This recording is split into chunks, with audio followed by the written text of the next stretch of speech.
The moment we entered the dimly lit, exclusive restaurant, I felt a thrill of pride and an unease I couldn't place, my wife's hand warm in mine, her laughter soft, almost rehearsed, like it belonged to a life I thought I knew. But as we approached the table where my boss was already waiting, that small spark of unease ignited into a firestorm in my chest, because the way he looked at us, at her, was different, intense, almost predatory, his eyes locking with mine for a heartbeat that stretched into eternity before flicking to her, and I noticed, shockingly, a subtle, knowing smile tugging at the corner of her lips that made my stomach drop into a pit of dread.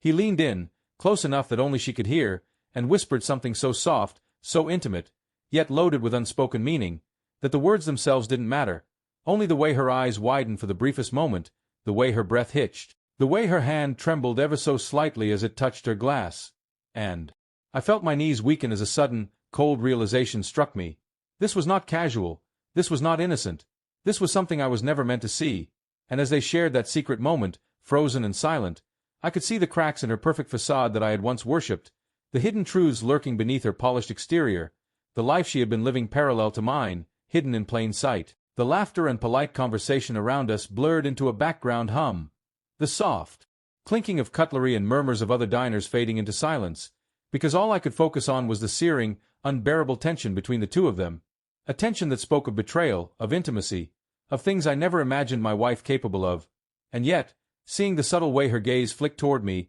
almost apologetic yet defiant, I realized this wasn't just a secret. It was a revelation of years of lies, of stolen moments, of a marriage built on half-truths and deception, and my heart began to ache in a way I didn't think possible, like it was being squeezed in a vice with no hope of release, each beat echoing with the memory of the vows we had exchanged, now meaningless, hollow. I tried to keep my composure, to force a smile, to pretend that everything was normal, but inside, I was unraveling, the foundation of my life cracking beneath me as I watched him brush a casual hand over hers. Hear the subtle inflection in her voice when she answered him. See the light in her eyes that I had thought only existed for me, and in that instant, a wave of betrayal and grief crashed over me, threatening to drown me in despair, because everything I had believed, everything I had trusted, had been built on illusions, carefully crafted lies, and secrets that were now spilling into the open with brutal, ruthless clarity.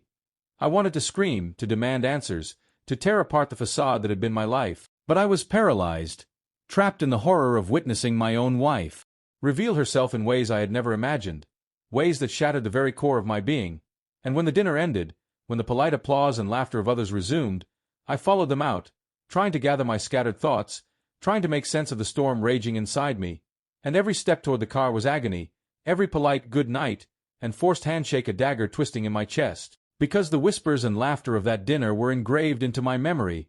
burned into my soul, a constant unbearable reminder of the life I had thought I shared, now revealed to be a lie.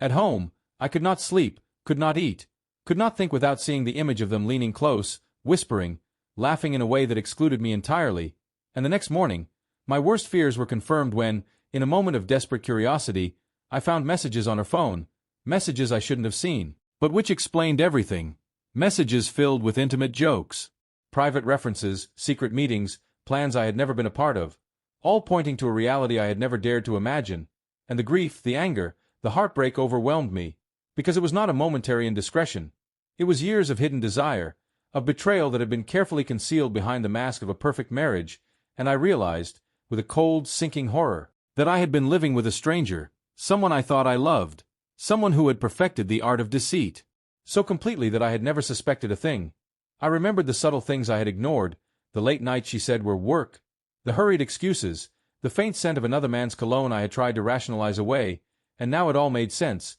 but understanding brought no comfort, only more heartbreak, a relentless, gnawing pain that left me feeling hollow, betrayed, and yet, amidst the devastation, a strange clarity emerged, a realization that I could not undo what had been done, could not bring back the innocence of the life I had believed in, and that the only path forward was to confront, to leave, to reclaim myself from the wreckage she had left behind.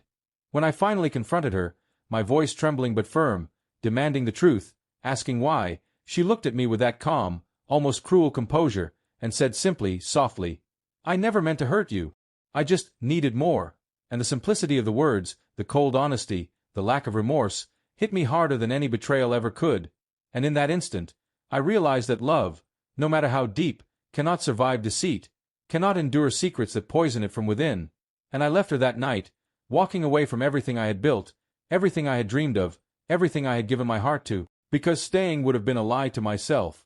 a surrender to the very betrayal that had shattered me. And as I walked into the night, alone, my heart broken yet strangely resolute, I vowed never to let someone else's lies define my worth, to rebuild from the ashes of heartbreak, to emerge stronger. And though the memory of that dinner, of that whisper, of that fleeting, soul-crushing glance would haunt me forever, it also became the catalyst for my awakening, the moment when I learned the true weight of deception, the unbearable pain of betrayal, and the strength it takes to walk away from someone you loved more than life itself. And even now, years later, when I close my eyes and remember that evening, the candlelight, the laughter, the whisper, I feel the ache, the heartbreak, the betrayal, but I also feel the triumph of survival, the power of clarity, and the unbreakable knowledge that I will never again allow anyone's secrets to define the life I deserve, because that night, at that dinner, everything I thought I knew ended, and a new, painful, but undeniably real chapter of my life began.